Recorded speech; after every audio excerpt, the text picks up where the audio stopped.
ઓલો લંડન ગયો ને તે એને ઓલી કંઈક કંપની છે દારૂની, આવું સિમ્બોલ છે એનું, નામ ભૂલી ગયો. એના એ ફેક્ટરી જોવાના 50 પાઉન્ડ ટિકિટ છે. તો મમ્મી વળી દારૂની ફેક્ટરી જોવા જાય.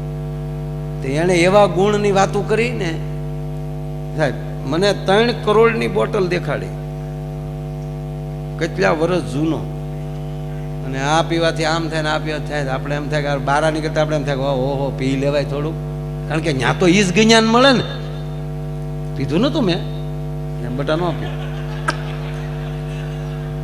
આપણે ફાવતું જ નથી. આપણે કારણ કે આ બધા મારો નશો છે, અલગ અલગ બોટલો છે ભાઈ. જે બૂઝ ખોલો એમાં સારી સ્માઇલ નીકળે છે, પછી ખોટું હું કામ. તમે અમારા ભગવાન છો વાલા, હકીકત કહું, જાહેરમાં કહું છું સાહેબ, અનેક વાર બોલ્યો. આ જનતા જનાર્દન અમારા ભગવાન છે. મારે મંદિરના ભગવાનને કોઈ દી આમ તમે મારી સામે મેં તાળી પાડતા નથી જો. મંદિરના ભગવાને કોઈ દી મને નથી કીધું ક્યાં બાત હે, મરી ગયો એની યાર તમે રોજ. પણ એ તમારા હૃદયમાં વસી જાય છે, તમારા હૃદયમાં વસે છે, એટલે તમે આનંદમાં આવો છો. એટલે એને આનંદ હોય ત્યારે અંદર ભગવાન હોય, એટલે તમે મારા ભગવાન છો. તમે અમને દાદ દો છો, તમે અમને સેલ્ફી લ્યો છો અમારી યારે. કા સેલ્ફી કેવું છે કા? એક ભાઈના લગ્ન થયા ને, તે એની છોકરાની માએ ઘરે ઓફિસે ફોન કર્યો, ભાઈ તું તાત્કાલિક ઘરે આવ, ભાઈ તું તાત્કાલિક ઘરે આવ. હજી લગ્ન છે 3 જ દી થયેલા. કે પણ બા શું છે, બધું તાત્કાલિક ઘરે આવ. તારી વહુ આખી ત્રાહી થઈ ગઈ, એક હાથ ઊંચો થઈ ગયો, ડોળા તરી ગયા. એ કે બા ફોન મૂકો, એકલી સેલ્ફી લેતી છે. હવે પછી ડોશીમાં સેલ્ફીની ખબર નહીં. એટલે આવું થાય. એટલે આપણે બહુ સેલ્ફી નથી જવું. જો પેલા લગ્ન થતા ને તો મોટી ઉંમરના માતાઓ બેઠા ને બધાને ખબર હોય, પેલા સંબંધ થતો, પછી તહેવાર પ્રમાણે ઘરેણા મોકલતા, કપડાં મોકલતા. હવે શું થાય, છોકરી છોકરાના સંબંધ થઈ જાય ને તો અત્યારે બધા પરિવાર સારા જ હોય, કોઈ કરિયાવરનું હવે નથી કહેતું, કારણ કે બધું નાખવું ક્યાં, બધાની ઘરે ફૂલ સગવડતા. અત્યારે છોકરી છોકરાના સંબંધ થઈ જાય એટલે હામાં મોબાઈલ લઈ લે. આપણને એમ થાય કે ભાઈ વાળું કરીને હુઈ ગયો, હુઈ ન ગયો, ગોદડા હોપટ મેસેજ જતા હોય. એટલે મને એક એ નથી સમજાતું કે સંબંધ થાય ને ત્યારે જે આપણે મોબાઈલમાં વાતો કરીએ એ આજીવન કેમ નહીં રહેતું હોય? પગે લાગીને કહું સાહેબ, તમારે બે માણસની જીવનની ધારા તો એક હરખી જ હોવી જોઈએ ને યાર. બે રથના પડ્યા છો, સંસારના રથના. ખરેખર વિનંતી, પગે લાગીને કહું સાહેબ, જેવી રીતે સંબંધ થાય ને તમે ફોનમાં વાતો કરો છો, એવો પ્રેમ ઠેઠુંથી રાખતા હું કાંઈ એરું કરી લે. પહેલી વાર ફોન કર્યો ત્યારે હાલો હું બોલો, હા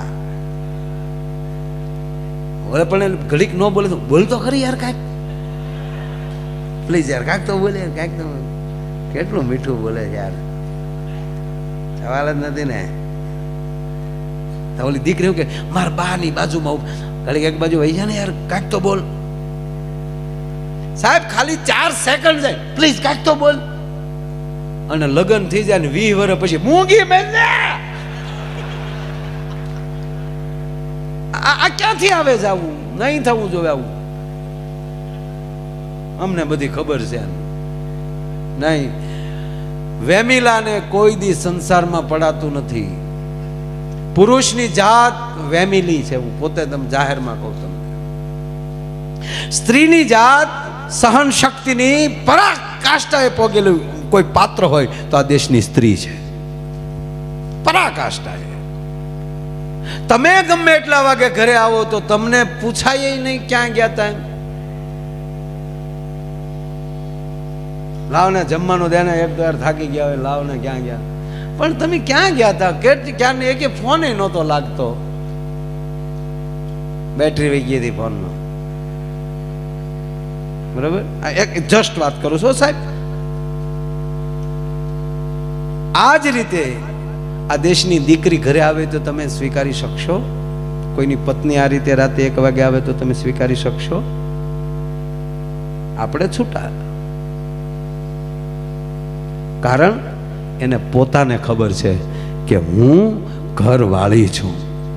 આ ઘર મારું છે.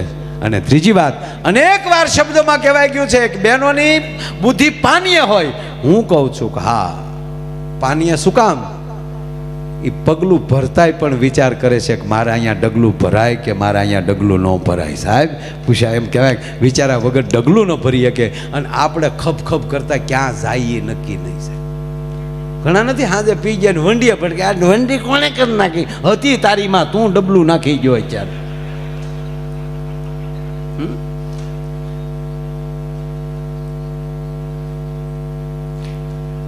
એટલે મૂળ વાત ઉપર પાછો વજાવું, તમારી ફરમાઈશ પૂરી કરી લઉં.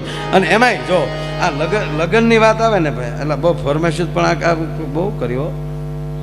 હા, અને આ લઈ લઉં ભાઈ, આ બધું તો નહીં આવે.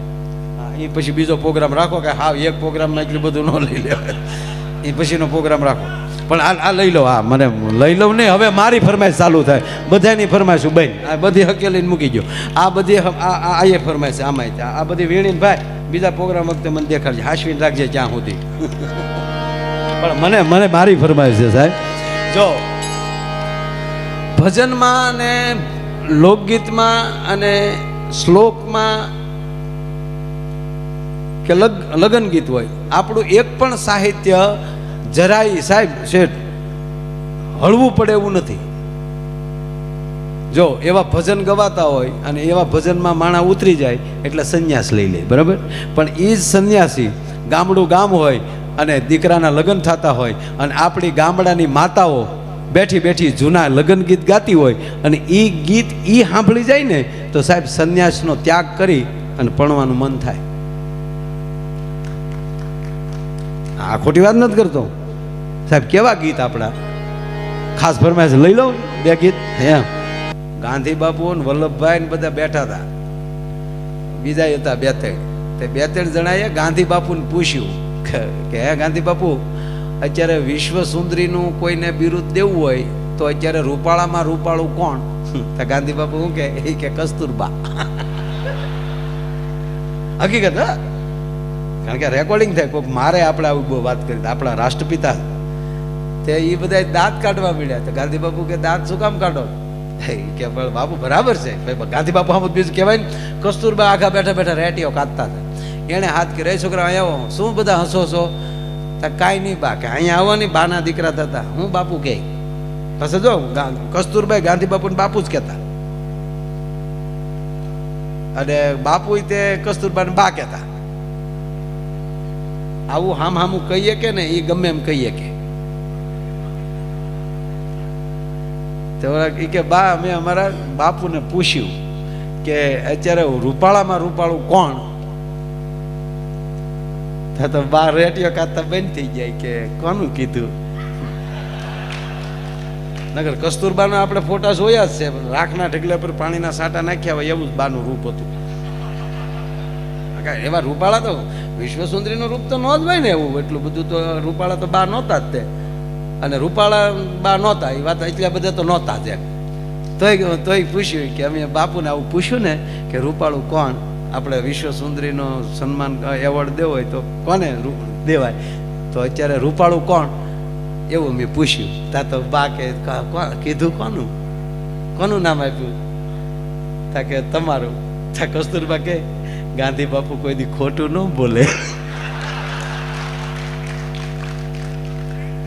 સાહેબ આ નાની હુની વાત નથી કે જે વિશ્વમાં પોતાની પત્ની કરતા બીજું કોઈ રૂપાળું ન દેખાતું હોય ને એ જ ગાંધી બની શકે. ભલા માણે હમણાં ન બની શકે છે. હા, આ નરું સત્ય. બાકી ભગવાનને અને શરીર ખરેખર તમને કહું ને ભાઈ, રૂપ હોય ત્યાં જ લક્ષ્મી હોય. રૂપાળું રહેવાનું. સુદામા જે પોરબંદરમાં રહેતા ત્યારે નગરીનું નામ બીજું હતું, પોરબંદર હવે છું, પછી સુદામાપુરી છું. ને એની પહેલા કંઈક હતું નામ, બાપુ એ મને નામ યાદ નથી, જેને આવડતું એને મુબારક. હા, એ રાજાએ સાહેબ બહુ પિતા, એ રાજા, એ નગરીના રાજા હતા ને, ધર્મને સ્થાન ના આપે. એના રાણી થોડા કદરૂપા હતા, રૂપાળા નહોતા, એટલે એ રાજમહેલમાં રાજા નહોતા આવતા. સુદામાનું અનેક વાર અપમાન કરેલું. આ તમને આ વાત પાછો ફેર્યો આવી અમુક વાત જાહેર દબાઈ ગયેલી હોય, ખબર નથી અમુક વાત. ભગવાને અહીંયા આમ કર્યું ને અહીંયા મેલ બનાવી ગયા ને એવું નથી. હાવ હવે હાવ હાશી વાત કરું, ઉભા રહ્યો. 1 જ મિનિટની વાત છે દાદા, નીકળે એટલે કહું વાત. એટલે એ સુદામાનું અનેક વાર આ રાજાએ અપમાન કરેલું. કોઈ દી રાજમહેલમાં સાહેબ જવાનો નહીં. આપણે નથી અમુક ફાર્મ હાઉસ જ પડ્યા રે, કહેવાય ફાર્મ હાઉસ, અને રાજ્ય બેફામ હોય. કોકો હા સાટો પાણી લેતા હોય. ના ફાવે એને લેવું ભાઈ, આપણે કોઈ ના નથી પાડતા. હાલે ભાઈ, હવે એને હદતું હોય તો લેતા જ હોય ને. એમાં કઈક ગુણ હશે તો જ ગુજરાત સિવાય બધે ચાલુ છે ને. એમાં કાંઈક તો છે ને, આખી દુનિયા પીવે છે, ગાંડા છે કોઈ.